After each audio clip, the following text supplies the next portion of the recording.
안녕하세요. 사연 읽어주는 남녀입니다. 오늘도 와주셔서 감사드리며 그럼 오늘의 사연 바로 소개해드리겠습니다.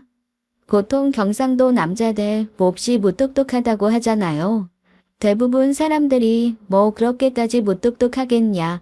가끔 코미디 프로그램에서 보이는 것처럼 밥 먹자, 자자, 아는 이 세 마디 정도 하는 거 그거 과장된 거 아니냐라고 하지만 저희 아빠와 남편을 보면 확실히 경상도 남자들 좀 무뚝뚝한 면이 있습니다.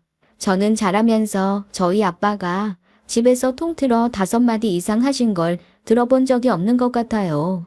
제가 결혼할 때까지 아빠와 했던 모든 대화를 합쳐도 아마 10줄이 안 될걸요.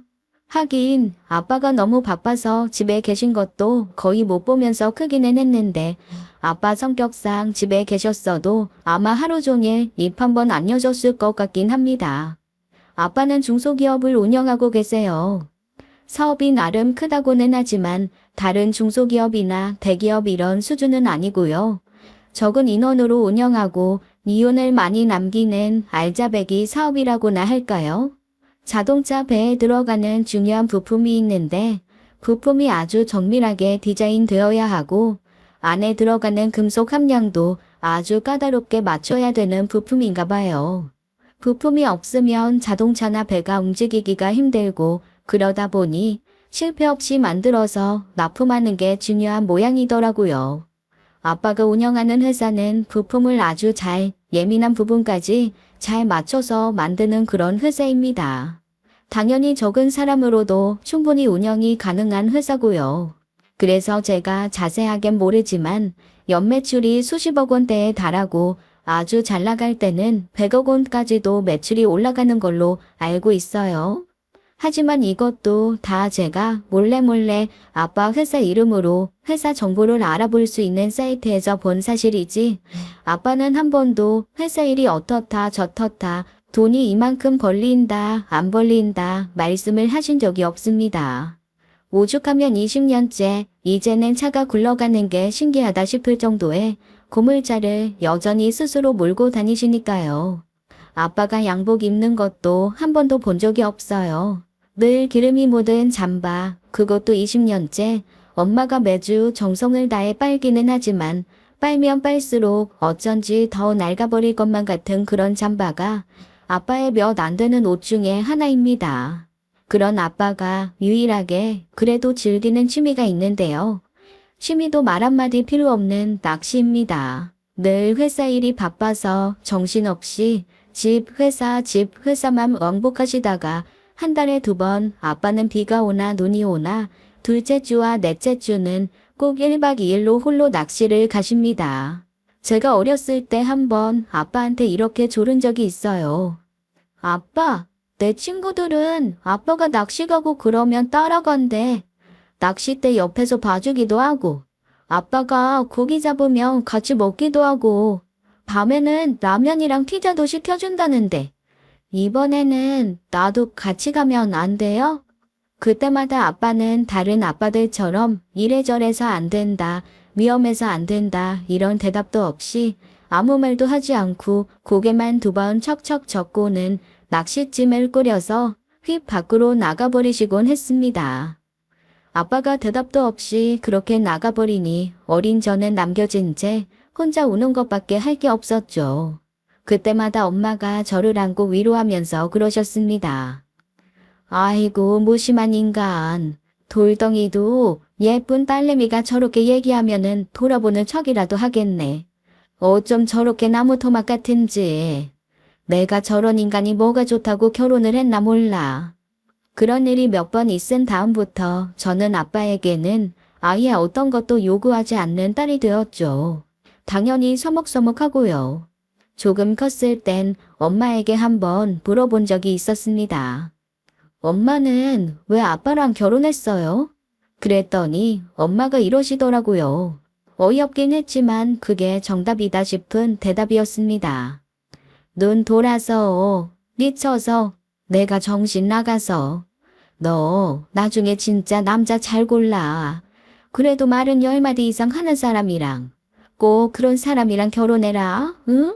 남자 수다스러운 거 못 쓴다고들 하는데 내가 살아보니까 저렇게 입이 없어도 되는 사람보다는 그래도 끊임없이 나불거리는 사람이 나아. 귀에서 피가 나도 속에서 답답한 건 없을 거야. 제가 생각해도 저희 엄마 아빠 진짜 희한한 커플이거든요. 아빠의 입이 절대 열리지 않는 입이라면 엄마의 입은 절대 닫히지 않는 입입니다. 한 번은 그런 생각을 한 적이 있어요. 아빠가 말이 저렇게 없어진 건 혹시 엄마 때문이 아닐까. 엄마가 아빠 목까지 말을 다 하니까 굳이 아빠는 입이 필요 없어서 혹시 트와든 건 아닐까 이런 생각 말이죠. 저는 솔직히 말하면 엄마 반 아빠 반입니다. 조금 진중하고 하나를 파고드는 건 아빠를 닮았지만 하고 싶은 말하고 그때그때 털어내야 하는 가벼운 성격은 엄마를 닮았어요. 그래서 아마 연구소의 연구원 직업을 가지게 된 것 같습니다. 현미경을 가만히 들여다보고 있는 시간은 저에게 가장 평화로운 시간이에요.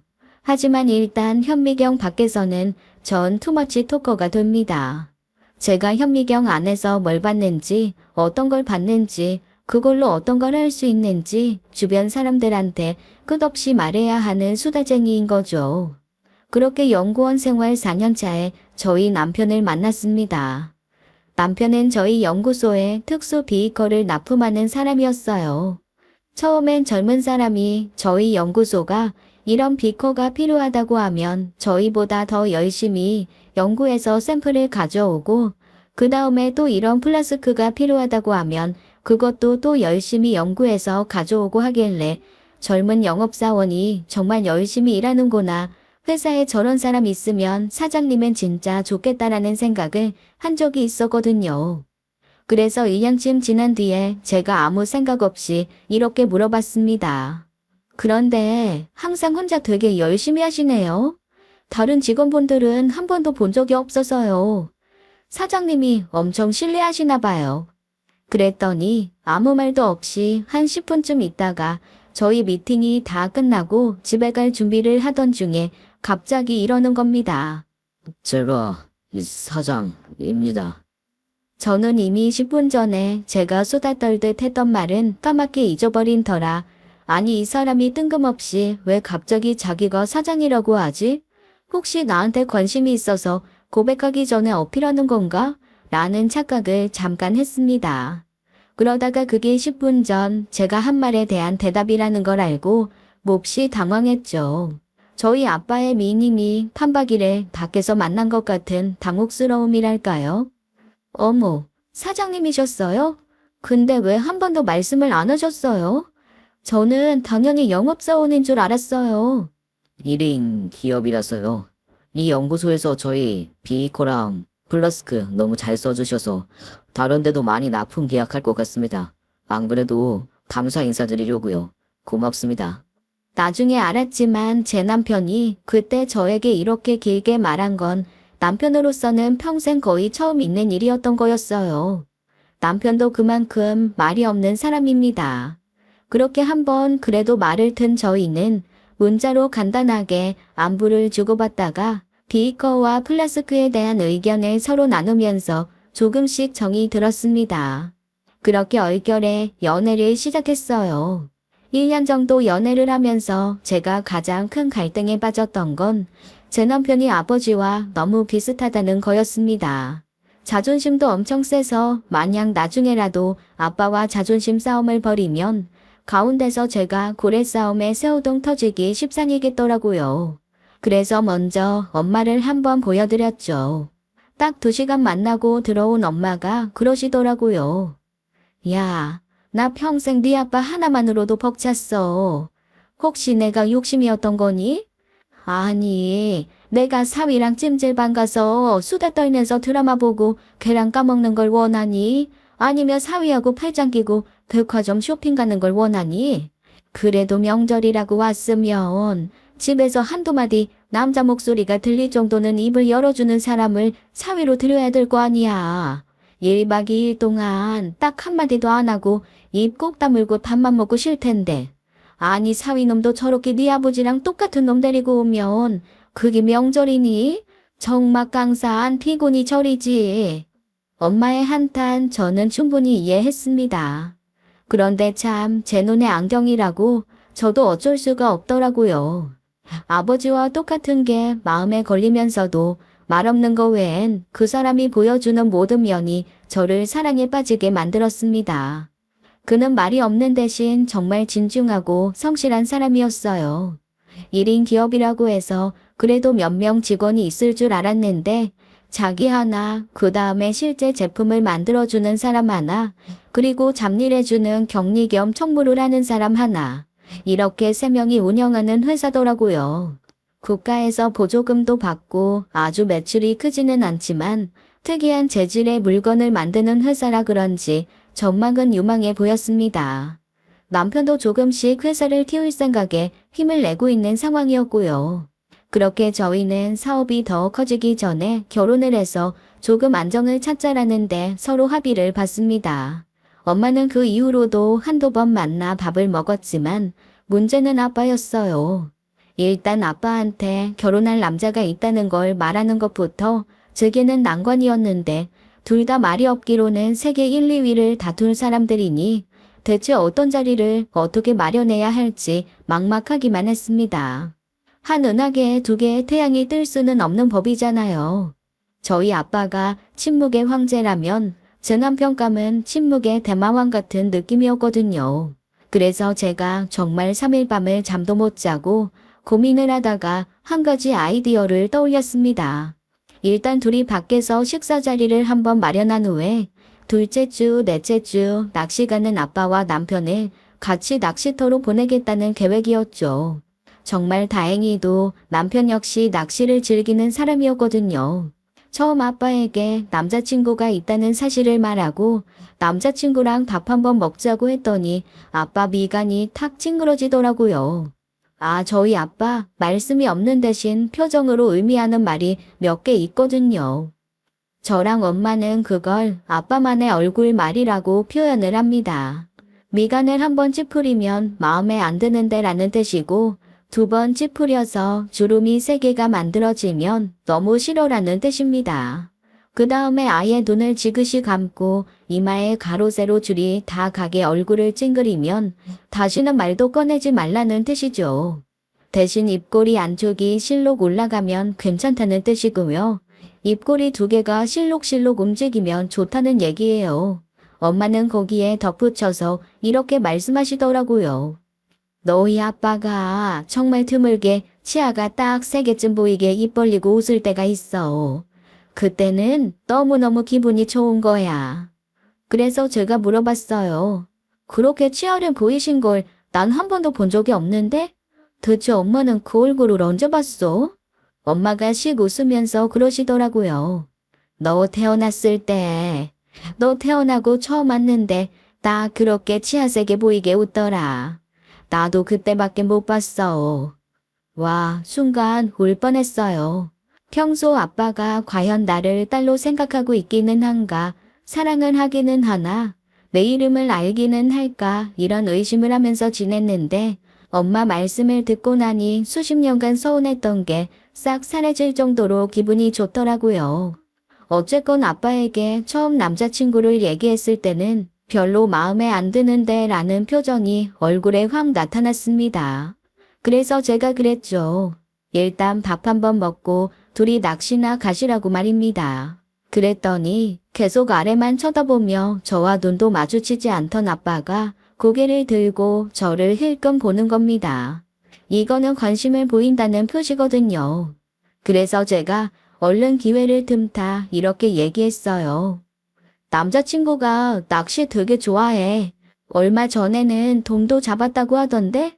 굉장히 큰 돌돔이라 그랬는데 자기가 무슨 포인트를 안다나. 그랬더니 아빠의 입이 한쪽이 실록 올라가더라고요. 저는 속으로 생각했죠. 됐다. 이거는 되는 만남이다 라고 말입니다. 그래서 남자친구한테도 이렇게 얘기했어요. 저기 일단 밥 먹고 언제 날 잡아서 아빠랑 낚시 한번 가는 거 어때? 그랬더니 남자친구는 그래도 입을 열더라고요. 아버님, 낚시 좋아하셔? 응, 매달 둘째 주, 넷째 주는 꼭 낚시 가시니까 한 번쯤 같이 다녀오는 것도 둘이 조금 친해지는데 도움이 되지 않을까? 그래도 장인이랑 사위 사이인데. 제 말을 듣고 남편은 아무 말도 하지 않고 그냥 고개만 한번 끄덕였습니다. 그리고 그 주 주말에 밥을 먹는데 저랑 엄마는 정말 밥이 어디로 들어가는지를 모르겠더라고요. 서로 인사를 하면서 입을 연 이후에는 오직 침묵뿐이었습니다. 엄마가 가운데서 여기 말 걸고 저기 말 걸고 하느라 진이 빠질 지경이었죠. 그래도 장모가 물어보니 단답형으로 대답해주는 제 남자친구와는 달리 아빠는 대답조차 하지 않았습니다. 그리고 밥을 다 먹고는 혼자 쓱 일어나서 나가버리시더라고요. 이건 분명히 남들이 보면 이 자리가 너무 싫고 같이 있는 사람이 너무 마음에 안 들어서 그러나 보다라고 오해하기 딱 좋은 상황이었습니다. 그런데 놀랍게도 나중에 남자친구가 그러는 거예요. 아버님이 자기를 마음에 들어 한다나요? 그래서 제가 너무 놀래서 물어봤습니다. 아니, 대체 어느 지점에서 그런 생각을 했어? 나는 아빠가 오빠를 원수 보듯 한다고 생각해서 혼자 엄청 걱정했는데. 그랬더니 남자친구가 뭐라 그러는 줄 아세요? 왜? 밥 끝까지 드셨잖아. 마음에 안 들면 밥도 안 드시고 나가시지. 와, 정말 이 사람이 초긍정적인 건지 아니면 정말 말없는 남자들끼리는 그런 게 통하는 건지 정말 알도리가 없더라고요. 그렇게 어색하기 그지없는 식사를 마치고 다음 주 주섬주섬 낚시를 가시는 아빠에게 제가 얘기했습니다. 이 아래서 미래의 사위가 기다리고 있을 텐데 조금만 친절하게 해달라고요. 같이 잘 다녀오라는 저의 간곡한 부탁에 역시나 아빠는 아무 말도 없이 휙 나가버리시더라고요. 하루 종일 연락하고 싶은 마음을 정말 꼭꼭 참으며 두 사람이 그저 싸우지만 않기를 바랬습니다. 아빠가 저녁 10시쯤 들어오시더라고요. 현관으로 쪼르르 나가 어땠냐, 많이 잡았냐, 괜찮았냐 말하는 제 앞에 아무 말 없이 아이스박스를 내려놓고 씻으러 들어가시더라고요. 이제나 저제나 거실에서 안절부절 못하면서 기다리고 있었는데 살짝 부하가 올라왔습니다. 그런데 방에 있다가 생선을 손질하러 나온 엄마가 그러시는 거예요. 야, 네 아빠 기분 좋아 보여. 왜? 아빠가 무슨 말 했어? 예, 네 아빠가 무슨 말 할 사람이니? 기분 좋아 보인다는 건 입꼬리 한쪽이 올라간 채로 씻고 나왔다는 거지. 그제야 조금 안심이 되었습니다. 일단 아빠 기분을 확인하고 나니 남자친구 반응도 궁금하더라고요. 제가 전화를 기다릴까 하다가 새삼 깨달았죠. 절대 전화 먼저 할 사람이 아니라는 걸요. 사실 이 부분 가지고도 몹시 많이 싸웠는데 결국 제가 졌습니다. 그나마 절반의 승리라고 여기는 건 그래도 몇 번의 싸움 끝에 하루 두 번 살아있음을 알리는 문자 정도는 먼저 줄 수 있는 사람이 됐다는 거죠. 여전히 전화는 용건이 정확해야만 하는 게 제 남자친구입니다. 답답한 사람이 우물 파야죠. 어쩌겠어요. 저는 참지 못하고 남자친구에게 전화를 걸었습니다. 자기야, 왜 연락을 안 해줘? 아무 일도 없는데 왜 연락을 해? 지금 집에 들어왔어. 아니, 아빠랑 어땠는지 말을 해줘야지. 낚시 잘했어. 아빠랑 대화 좀 했어? 낚시터에서 떠들면 안 돼. 한숨이 절로 나왔습니다. 뭘 바란 게 잘못이죠. 그래요. 낚시터에선 떠들면 안 되죠. 정말 두 남자는 열심히 낚시만 하고 온 거였습니다. 제가 나중에 남자친구를 붙들고 앉아서 정말 들들들 볶아가면서 캐물어 봤거든요. 그랬더니 남자친구가 이러더라고요. 정말로 아버님이 자기를 싫어했으면 낚시터를 같이 가지도 않았을 뿐더러 갯바위 낚시하면서 멀찍이 떨어져서 포인트를 잡았을 거다. 그런데 자기를 일행으로 인정을 해줬고 옆에 앉아서 같이 낚시를 했고 함께 미끼도 나눠서 썼고 물고기 통도 공유했다. 낚시에서는 이 정도면 찐친이다 라고 말입니다. 속으로 생각했어요. 대체 이 사람이 찐친이라는 단어의 뜻을 아는 걸까? 대체 찐친이 뭔지는 알고 쓰는 말일까 라고 말이죠. 답답했지만 어쩌겠어요. 사람마다 기준이 다른 것을요. 다행히 엄마를 통해 들은 아빠의 반응도 그다지 나쁘진 않았고 저는 큰 고비 하나 넘기는 마음으로 결혼을 했습니다. 결혼을 하고도 생활은 비교적 순탄했어요. 남편은 성실했고 열심히 일했죠. 문제는 더 이상 연구소나 학교에서 비거를 대량 주문하지 않는 상황이 왔다는 겁니다. 뭐 제가 모르는 여러 가지 상황이 있기는 하겠지만 남편이 만드는 유리 함량이 높은 비커가 위험하다는 얘기가 있었나 봐요. 물론 시약이나 기타 등등 안정성을 위해서는 유리 비커가 제일 좋기는 하죠. 플라스틱은 녹을 수도 있고 다른 성분이 나올 수도 있으니까요.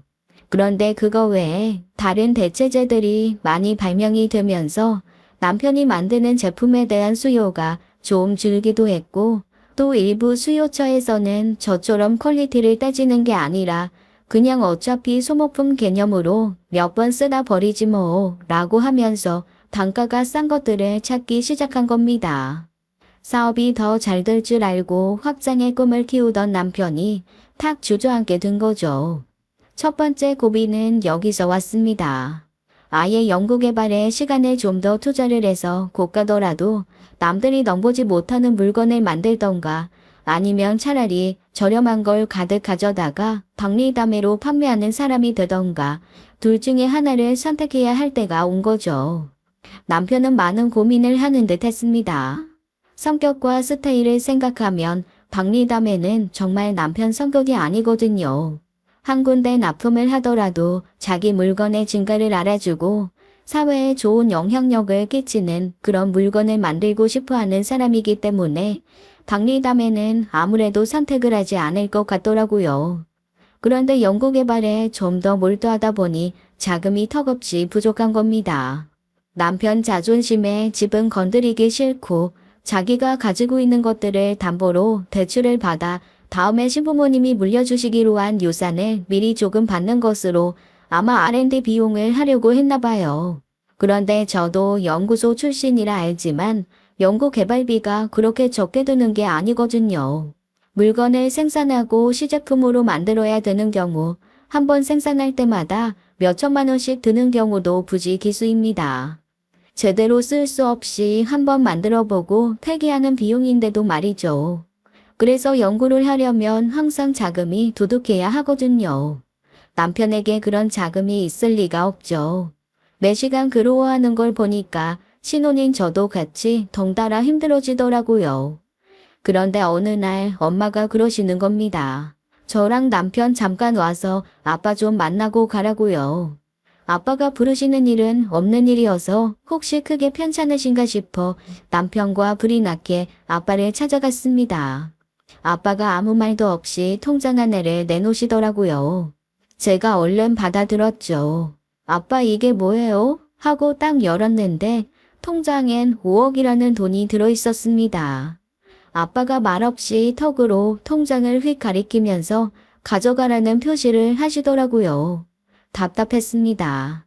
아니 이게 대체 무슨 돈인 줄 알고 내가 가져갔는지 정도는 말해줘야 되지 않냐고 그랬더니 엄마가 옆에서 그러시는 거예요. 사업자금에 보태라고요.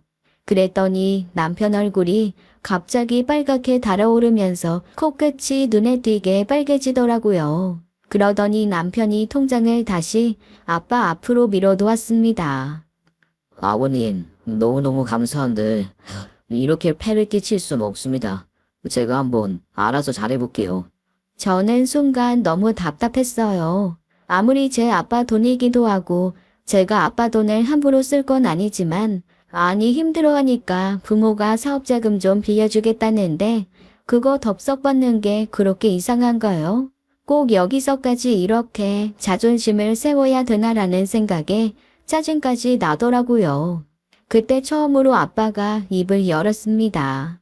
둘이서 낚시 갔을 때 뭐라고 대화를 했는지 안 했는지 모르지만 적어도 제가 보는 앞에서는 첫 대화였던 것 같아요.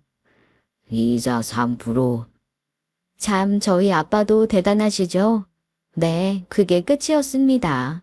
가타부타 말없이 이자 금액만 딱 얘기한 아빠도 어이가 없었는데 더 어이없는 건 제 남편이었어요. 남편이 가만히 듣더니 통장을 쓱 끌어당기면서 계약서 써서 갖다 드리겠습니다. 그러는 거예요. 어이가 없더라고요. 대체 이 남자들의 세계는 어떻게 이루어져 있는 건지 저랑 엄마는 서로 포기했다는 눈빛을 주고받았습니다. 남편은 아빠에게 돈을 가지고 가 사업을 정상화하는데 매달리더라고요. 그리고 어느 정도 수익이 나기 시작한 6개월 뒤부터 정말 아빠에게 원금과 더불어 이자 3%를 꼬박꼬박 갚기 시작했어요. 제가 그랬거든요. 그럴 거면 집에 월급이나 좀 더 가져오라고요. 아빠 돈은 나중에 갚아도 되는 거 아니냐고 말입니다. 어차피 자식한테 그렇게 빌려준 사업자금 아빠도 크게 돌려받으실 생각 없을 텐데 그거 그렇게까지 꼬박꼬박 갚는 거 오히려 더 정없어 보인다고 그랬죠. 그랬더니 남편이 그러더라고요. 부모 돈일수록 더 잘 갚아드려야 된다고 말이죠. 그러면서 저한테 그랬습니다. 가까이 있는 사람 상처 주는 사람 치고 멀리 있는 사람까지 잘 챙기는 사람 못 봤다며 가까이 있는 것부터 챙겨야 한다고 말이에요. 얼굴이 좀 달아오르더라고요. 내 부모 돈 나만 너무 홀하게 생각했나 싶기도 하고 그렇게 마음을 먹어주고 실행해주는 남편이 고맙기도 했습니다. 그렇게 남편의 사업은 아빠에게 돈을 빌린 지 6년 만에 완전히 정상 궤도로 올라갔어요. 그리고 슬슬 상승 기류를 타기 시작했죠. 당연히 돈도 다 갚았고요. 처음에는 돈을 뭐하러 갚나 싶었는데 돈을 갚고 나니 제 속도 좀 시원하고 엄마 아빠한테 좀 떳떳한 것도 없잖아 있더라고요. 이제 걱정할 거 아무것도 없겠구나 싶었는데 항상 불행은 그런 순간에 죽순처럼 치고 올라오는 거 아니겠어요? 아빠가 쓰러지고 말았습니다. 그리고 엎친 데 덮친 격으로 아빠 밑에서 오랜 시간 함께 일해오던 분이 잠적하셨어요. 저희는 사실 그분이 잠적하셨다는 것도 나중에 알았습니다. 그분이 그만두시고 아빠가 쓰러지신 건 줄 알았는데 아주 나중에 알고 보니 그분의 잠적으로 인해 아빠가 쓰러지신 거였더라고요. 그동안 아빠가 개발하면서 쌓아온 모든 데이터를 들고 상대 회사로 가버리신 겁니다. 그 대가로 그분은 5억 정도 상대 회사에서 보상금을 받았다고 하네요. 저희 아빠가 꼼꼼하신 부분도 있지만 너무 사람을 믿으셨던 탓인지 특허며 뭐며 아무것도 걸어놓지 않으셔서 설계도 그리고 금속의 비율 이런 거를 적어놓고 기록해놓은 모든 자료를 가지고 간 겁니다. 사람한테 배신당하고 중요한 사업의 핵심을 빼앗긴 아빠가 충격을 이기지 못하고 쓰러지신 거죠. 회사에 아무도 남지 않고 당장 납품해야 될 건 연말까지 줄줄인데 누구 하나 일할 사람이 없었습니다. 저랑 엄마는 자칫 잘못하면 미리 주문 나온 회사한테 몇 배로 돈을 물어내줘야 될지도 모른다는 얘기를 듣고 모골이 소년해지고 아득해졌습니다. 엄마가 그러시더라고요. 집을 팔아도 그거 3분의 1도 안 될 것 같은데 어떡하지라고 말입니다. 처음으로 엄마가 넋이 나간 모습을 보았어요. 제가 그렇다고 뭘 할 수 있는 것도 아니었어요. 아빠 공장 일은 조금도 모르거든요. 그런데 그때 눈물나게 고마운 일이 하나 생겼습니다. 남편이 자기 회사를 바로 아래 부사장한테 운영을 일임하고 저희 아빠 회사로 와서 수습을 해주기로 한 거예요. 그것도 저한테 의논도 없이 아빠 회사 출근 준비를 하면서 바로 전날 저한테 얘기를 하더라고요. 오늘부터 장인어른 회사로 출근할 거야. 당분간 집에 자주 못 들어올지도 몰라. 그게 무슨 소리야? 당신 그런 말 없었잖아. 지금 이번 주부터 당장 해결하지 않으면 연쇄 부도가 날 거야. 부도 나게 되면 장인어른은 물론이고 기업체 그리고 부모님이랑 우리 모두 무사하지 못해. 큰 돈이 걸려 있고 어떻게든 사업 안정화시켜야 되고 모든 자료 들고 도망간 사람이랑 법적인 싸움도 벌여야 되니까 당분간은 나 집에 많이 못 들어올 수도 있어. 남편과 연애와 결혼 도합 거의 10년을 넘게 함께 있었는데 이렇게 긴 얘기를 제게 한 건 처음이었습니다. 너무 고맙기도 하고 미안하기도 해서 눈물밖에 나오지 않더라고요. 그리고 그날부터 정말 남편은 팬티 갈아입을 시간도 없이 동분서주 뛰어다니며 넘어가기 시작한 아빠의 사업을 위해 고군분투해 주었습니다. 사람들을 만나 말하기 싫어하는 사람이 몇 시간씩 설득을 하고 그 다음에 거래처를 찾아가서 법적인 문제를 논의하며 얼마나 크게 도의적으로 일이 커질 수 있는지를 얘기했습니다. 정말 옆에서 제가 제 머리카락이라도 잘라 집신이라도 엮어 신기고 싶을 정도로 고맙고 미안했어요. 그렇게 6개월, 7개월이 지나면서 아빠의 회사는 조금씩 안정을 찾아갔습니다. 급한 불을 끄고 나자 남편이 대대적으로 아빠 회사를 살피기 시작하더라고요. 저한테 이때까지 아빠가 평생 얼마를 버셨냐고 그거부터 물어봤어요. 엄마한테는 아빠가 매달 갖고 왔던 월급과 보너스를 물어보고 직원들한테 상여금으로 나간 게 대체 얼마 정도나 나갔는지 그런 것들을 꼬치꼬치 캐묻는 겁니다. 그리고 그때마다 남편의 표정은 몹시 골똘한 얼굴이 되었어요. 그게 몇 번 반복된 후에 엄마가 저한테 슬그머니 그러시더라고요.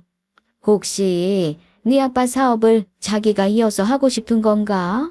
뭔 소리야. 저 사람도 자기 일이 있는데 분야가 다른데 그럴 리 없을걸? 근데 왜?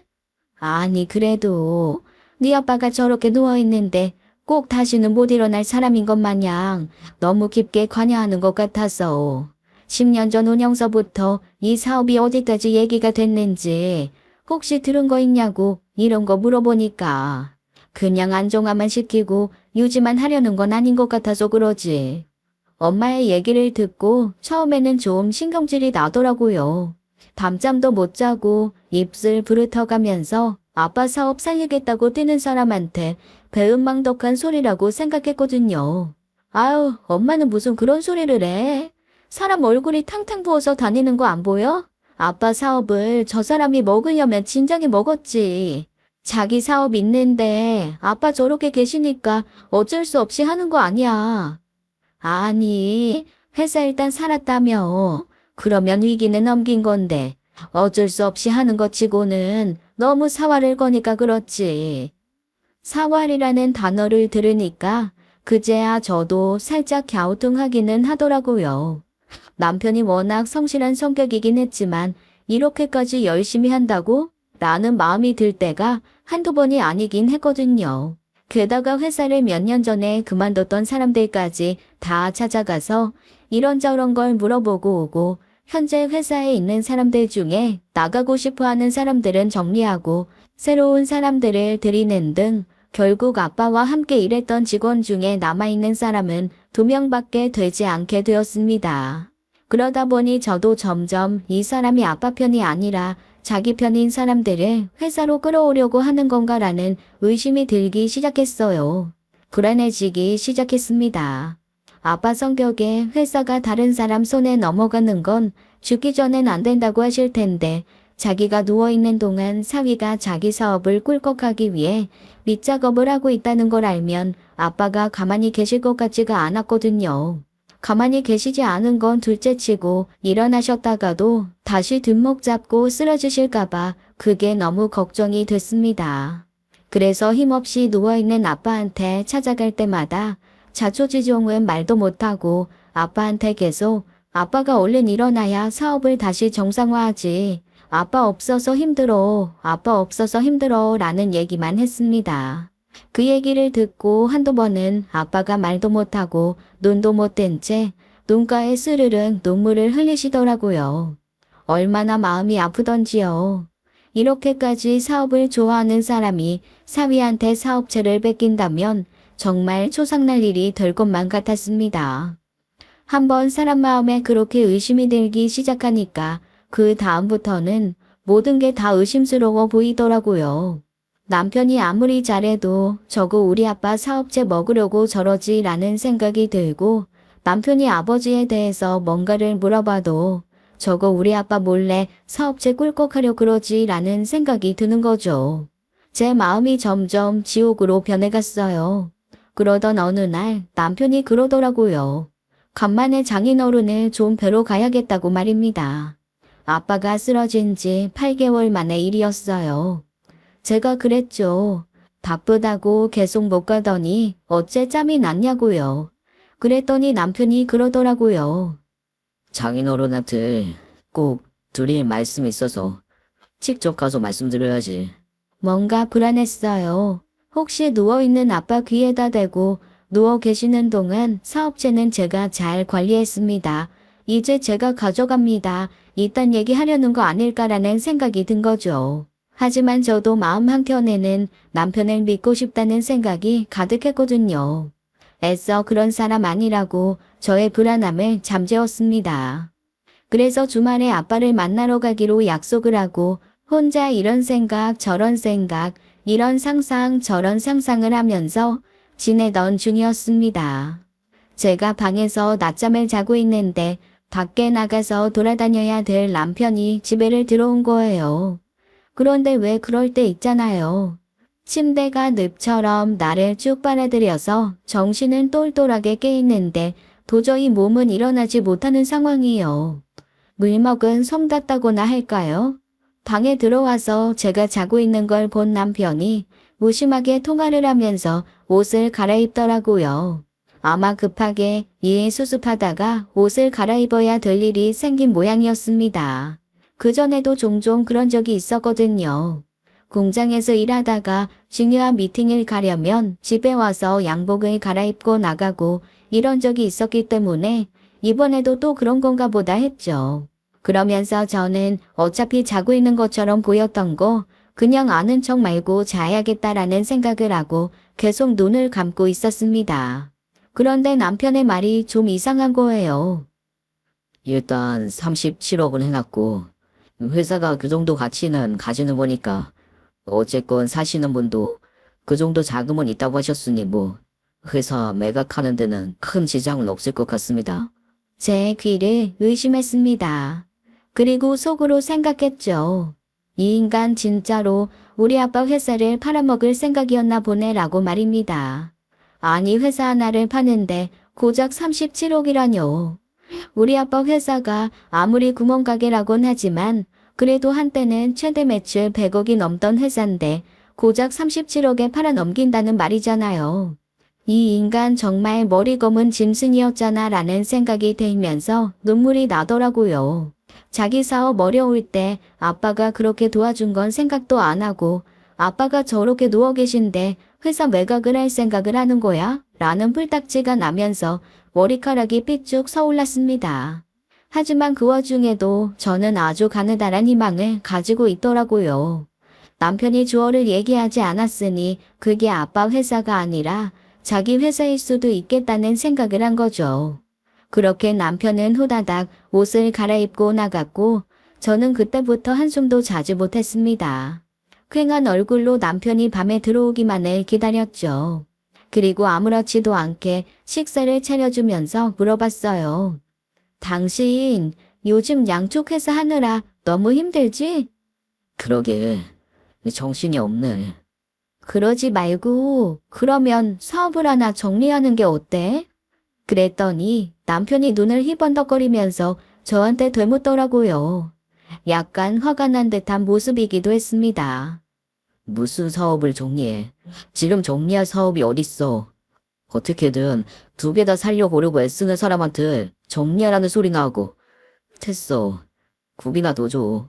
평소 같았으면 남편이 정말로 사업을 정리할 마음이 없어서 그런 반응을 보일 거라고 생각했겠지만 제가 그런 얘기를 들은 후에 그런 반응을 보이니까 이 사람이 사업을 파는 걸 혹시 나한테 들킨 것 같아서 미리 화를 내고 발뺌하려고 수를 쓰는 건가? 라는 의심이 들기 시작했습니다. 그날 저녁 코를 드르렁 걸고 자는 남편 옆에서 뜬 눈으로 밤을 새우다가 아침 일찍 엄마에게 갔습니다. 그리고 자초지종을 말했죠. 그랬더니 엄마가 다리를 쭉 펴고 앉아서 가슴을 펑펑 치며 이러시더라고요. 아우 내가 어쩐지 그럴 것 같았어. 아니 아무리 장인 사업이지만 이렇게까지 열심히 할 수 있나라는 생각이 들면서 오히려 의심이 되는 거야. 예, 내가 처음에 얼마나 힘들었는 줄 아니? 사위는 저렇게 애를 쓰고 힘들어하는데 장모란 게 옆에서 우리 사업체 가져가는 거 아닌가 하고 의심만 하고 있는 것 같아서 내가 사실 마음이 편하지 않았거든. 그래도 내 쪽이 자꾸만 그런 것 같다라고 얘기하는 걸 어떡해. 그런데 지금 네 얘기 듣고 나니까 완전히 빼박이잖아. 엄마 말을 듣고 한숨만 나오더라고요. 아니, 저로서는 아빠도 사랑하고 남편도 사랑하는데 아빠를 선택해야 되냐, 남편을 선택해야 하냐의 기로에 속한 거나 다름이 없잖아요. 정말 속이 상했습니다. 그리고 그동안 애써줘서 고마웠던 남편이 원망스러워지더라고요. 그냥 적당히 해서 대충 사업이 망하지는 않게나 만들어놨다가 아빠한테 넘기지 왜 그런데 욕심을 내가지고 이렇게 나를 갈등하게 하나 싶었던 거죠. 그로부터 며칠 동안 제 마음은 지옥이었습니다. 그런데 제 마음이 지옥이라 얼굴을 찌푸리고 있는 것과는 달리 남편은 몹시 기분이 좋아 보였어요. 아니, 샤워하면서 안 하던 콧노래를 다 부르더라니까요. 제 합리적 의심은 점점 더 확신으로 바뀌어갔죠. 저 인간 저거 회사 팔고 돈 벌 생각에 신났구만. 그러면서 저는 혼자 상상으로 집을 짓기 시작했습니다. 만약에 그렇게 해서 아빠 사업을 팔아먹고 나면 나는 이혼을 해야 될 텐데 이혼할 때 그러면 위자료로 아빠 사업을 달라 그럴까? 아니지. 아빠 사업을 팔았으니까 매각한 돈의 3분의 1을 달라고 해야 되나? 그 돈 가지고 아빠한테 다시 사업을 차려줄 수 있을까? 이런저런 상상을 하는 제 자신이 미우면서도 현실적으로 그런 상상을 하지 않고 상황이 닥쳐왔을 때 당황할 건 더 싫었습니다. 이렇게 혼자 고민하다 복장이 터져 죽느니 차라리 바로 물어보자는 생각이 들더라고요. 그래서 아빠를 만나러 갈 준비를 하는 남편에게 대놓고 물었습니다. 혹시 당신 우리 아빠 회사 팔았어? 그랬더니 남편이 한심하다는 얼굴로 저를 보면서 이러더라고요. 아니, 지난번부터 왜 자꾸 회사를 팔에 안 팔을 그래. 어디서 쓸데없는 소리 듣고 다니지 말고 그냥 좀 있어. 회사 안 팔아. 그렇게 짜증과 성질의 중간 정도 되는 대답을 하고 남편은 훅 방으로 들어가 버렸습니다. 그렇게까지 얘기를 하니까 또 제가 끝까지 캐물을 수가 없더라고요. 어쩔 수 없이 궁금한 거 꾹꾹 참다가 남편과 함께 아빠를 보러 갔습니다. 아빠는 초점 없는 눈으로 멍하게 앉아 눈을 꿈뻑꿈뻑하며 한숨만 푹푹 쉬고 계시더라고요. 하루에 한두 번 정도 그렇게 잠에서 깨서 그렇게 정신이 살짝살짝 돌아오시는데 그때마다 그렇게 앉아서 한숨을 쉬신다고 했습니다. 그 외에는 거의 진정제와 약에 취해 주무시곤 했거든요. 남편이 아빠에게 인사를 하고 가만히 다가가 아빠의 귀에 뭔가를 속삭이기 시작했습니다. 그런데 이게 웬일이죠? 남편이 속삭이는 소리를 들으면서 점점 아빠의 눈이 멍하게 약에 취한 사람의 눈이 아니라 예전에 제가 기억하고 있는 열심히 일하는 아빠의 눈빛으로 조금씩 변하는 게 느껴지는 거예요. 깜짝 놀랐습니다. 그러더니 아빠가 갑자기 제 남편의 손을 잡고 울기 시작하시는 겁니다. 이거는 정말 혼돈의 도가니더라고요. 아빠가 우는 것도 처음 봤는데 게다가 제 남편의 손을 잡고 울다니요. 앞에 있는 사람이 저는 저희 아빠가 아닌 줄 알았습니다. 더 어이없었던 건 남편도 아빠를 붙들고 울기 시작했다는 거예요. 1년을 한 방에 갇혀 있어도 2마디 이상 서로 나눌 것 같지 않던 남자 둘이 손을 붙들고 꼭꼭 울고 있으니 제가 얼마나 당황했겠어요. 간호사와 같은 병실에 있는 사람들도 신기하다는 듯이 흘끔거리고 와서 슬그머니 구경하고 가는 사람도 있었습니다. 그렇게 한참을 울던 남편과 아빠는 서로 깊이 포옹까지 한 후에 떨어지더라고요. 제가 물어봤어요. 나 모르는 무슨 일 있는 거지? 그리 지금 한 행동 너무나 낯설고 희한했던 행동인 건 알지? 말해줄 거지, 그치? 아빠가 저한테 손으로 휘휘 나가라는 듯한 표시를 하더라고요. 혼자 있고 싶으신 듯 했습니다. 남편이 저희 아빠와 한 번 더 악수를 하고 저를 데리고 나왔어요. 그리고 저한테 그러더라고요. 잠깐 가서 얘기 좀 하자고. 그러니까 재촉 좀 하지 말라고 말입니다. 아니, 이 상황에서도 뜸들일 건 또 뭐랍니까? 정말 너무 답답해서 뒤로 넘어갈 지경이었어요. 자, 이제 주변에 아무도 없고 여기에 벤치가 있어. 나 물도 2병 있고. 그러니까 이제 말해봐. 무슨 일이야? 숨 좀 쉬자. 한 번에 하나씩. 자, 잘 들어. 그동안 있었던 일 말해줄게. 줄이지 말고 제대로 말해줘. 이번에 자세하게 설명해주면 평생 한마디도 안 하고 산다고 해도 내가 바가지 안 긁을게. 약속해. 힘들지만 어쨌건 이 자세하게 말은 해야 해. 아버님 쓰러지실 즈음 말이야. 이 사실 회사가 엄청난 빚더미를 안고 있었어. 부채만 37억. 처음 듣는 얘기였습니다. 저는 늘 아빠 회사가 큰 흑자일 거라고만 생각했거든요. 외국의 큰 조선소에서 자기네들이 쓸 부품 의뢰를 했었나 봐. 그 조선소만 떠오르면 정말 지금과는 다른 규모의 발주를 받게 되는 거야. 밤낮 없이 개발에 매달리셨던 거지.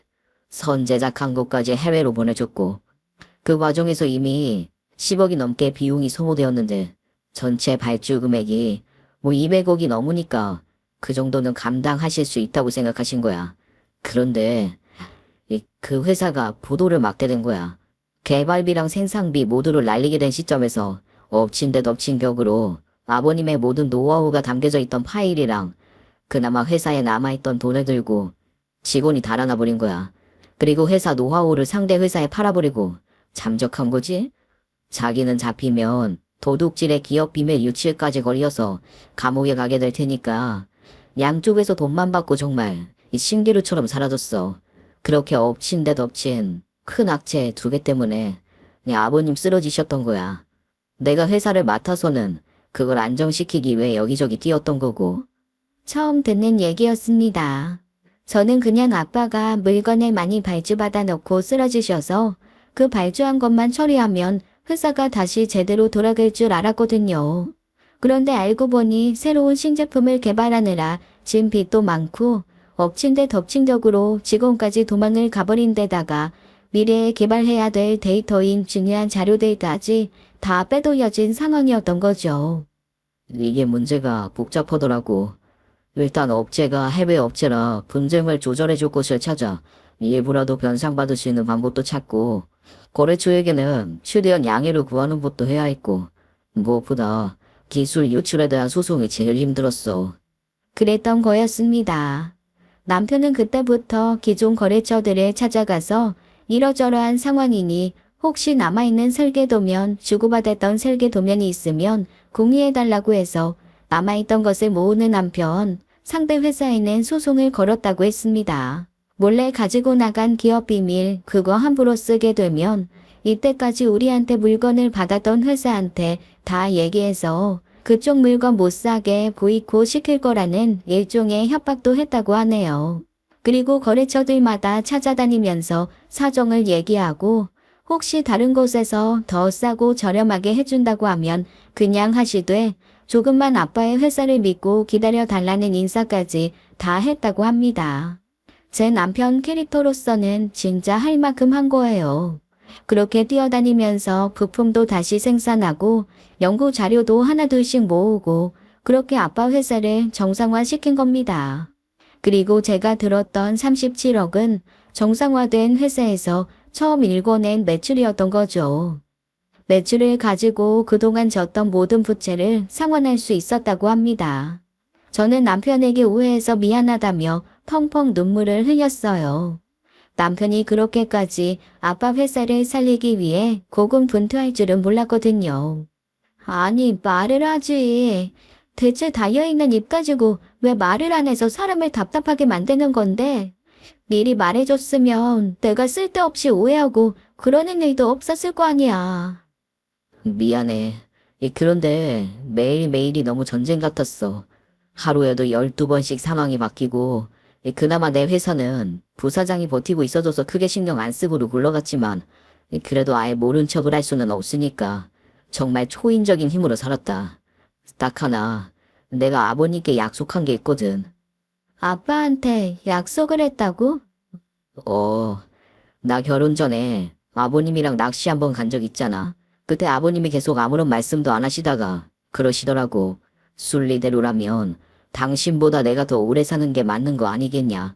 결국 내 딸의 행복을 부탁할 사람은 너뿐이다 이러시면서 내가 당신한테 잘해야 하는 건 남편으로서 알아야 할 일이고 장인으로서 부탁할 게 하나 있다고 하시는 거야. 그래서 말씀하셔라. 무슨 부탁이시냐 했더니 남편이 해준 얘기는 제게는 좀 충격인 것이었습니다. 내가 정말 죽을 만큼 노력해서 나 때문에 걔가 힘든 일은 없게 그러고 살긴 할 건데 정말 만약에 내가 어쩔 수 없는 상황이 와서 나 때문에 내 딸이 힘든 시간이 오면 그때는 자네가 날 좀 도와주게. 내가 내 딸 힘들지 않게 할 수 있게 나 좀 도와줘. 약속할 수 있겠나? 네, 약속할게요. 아버님 때문에 제 아내가 힘들지 않게 제가 아버님을 돕겠습니다. 그거면 돼. 둘이 잘 살아. 남편의 말을 듣고 저는 그 자리에 주저앉아서 정말 아이처럼 엉엉 울고 말았습니다. 아니 저 주책 맞은 노인네 앞에서는 한 번씩 표현 좀 하지 뒤에서 이런 식으로 해가지고 사람을 울리는 건지 정말 그 속을 알다가도 모르겠더라고요. 제가 속이 다 울렁거릴 정도로 펑펑 우는데 에휴 남편은 옆에서 멀뚱히 앉아 어깨만 2번 툭툭 두들기더라고요. 다른 때 같았으면 다정하지도 멋있지도 않다고 또 불평을 했을 텐데 이상하게 그 2번 두들기는 손짓이 충분히 다정하게 느껴졌습니다. 아빠와 한 약속을 지키기 위해 고군분투해서 남편은 아빠 회사를 살려낸 거였어요. 그리고 아빠에게 와서 그날까지 갚았던 모든 돈의 액수를 귀에다가 속삭여줬던 거죠. 그 액수가 가슴을 짓눌러 회복이 더디던 아빠가 액수를 듣고 얼마나 마음이 가벼워지셨는지 다음 날부터의 회복 속도는 의사도 깜짝 놀랄 정도였습니다. 결국 2달 뒤에 아빠는 예전의 건강한 모습으로 퇴원을 하셨어요.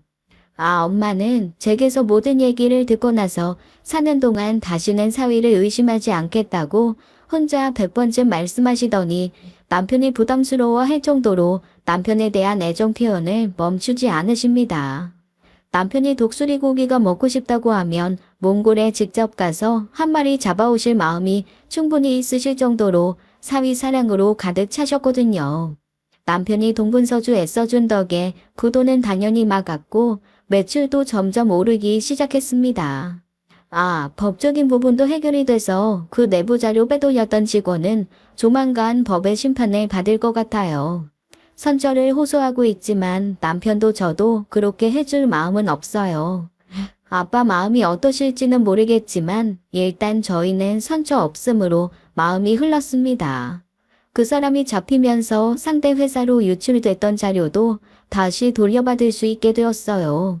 그 말에 아빠는 하루가 다르게 건강을 되찾으셨어요. 그리고 퇴원하고 재활치료를 한 지 2달 만에 회사로 복귀하셨습니다. 남편도 이후에 자기 회사로 돌아가긴 했지만 일주일에 2번 정도는 아빠 회사에서 아빠 일을 좀 도와주고 있는 것 같아요. 아빠가 이제는 사위 없으면 일하기가 싫다고 하실 정도로 사위 사랑이 지극해지셨거든요. 고맙게도 그 2사람은 예전보다는 좀 더 말이 많아졌습니다. 덕분에 엄마와 저도 좀 사는 맛이 나네요. 저와 엄마는 나중에 남편에게 의심해서 미안하다는 얘기를 진심으로 전했습니다. 말없는 남편은 그냥 씩 한번 웃고 말았지만 저와 엄마 정말 반성 많이 했어요. 그리고 원망 아닌 원망도 했죠. 그렇게 할 거였으면 중간에 말이라도 해주지 왜 말도 안 해서 사람 의심하게 만드냐고 말이죠. 그랬더니 남편 하는 말이 뭔 줄 아세요? 말한다고 달라질 거 없어서 말 안 했대요.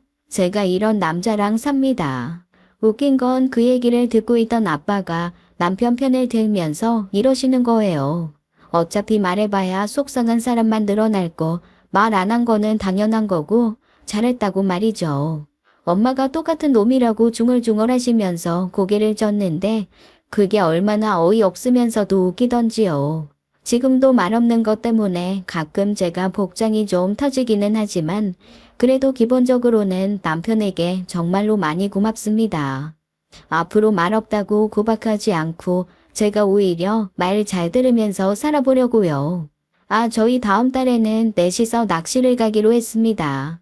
저랑 엄마가 위험할 수도 있다고 갯바위는 다음에 따로 더 익숙해지면 가고 함께 제주도로 여행 가서 대낚시 한번 해보려고요. 사실 아빠가 회사 바쁜데 뭐하러 여행 같은 거 가냐고 하실까봐 걱정했는데 아빠도 쓰러지신 후 뭔가 달라지셨는지 제가 여행 가자고 했더니 먼저 딱 날짜를 잡아주시더라고요. 그래서 좋은 숙소 하나 잡아서 나름 부부 동반 세대 여행을 하려고요. 요즘 그 계획 짜느라 저는 하루가 짧습니다. 연구소 일보다 여행 계획이 저한테는 더 중요하거든요. 저 사실 엄마 아빠랑 여행 가는 거 처음이라 너무 설레요. 거기에 남편까지 함께라니 정말 꿈 같습니다. 말 없는 우리 아빠와 남편 정말 사랑합니다. 둘 다 말이 없을 뿐 마음이 없는 게 아니라는 걸 알아서 우리 가족에게 왔던 이 고난이 가치를 가지게 된 것 같아요. 이 일이 아니었으면 아마 평생 아빠의 진심을 모르고 남편의 진국인 모습을 모른 채 살았을 테니까요. 요즘 살면서 가장 행복합니다.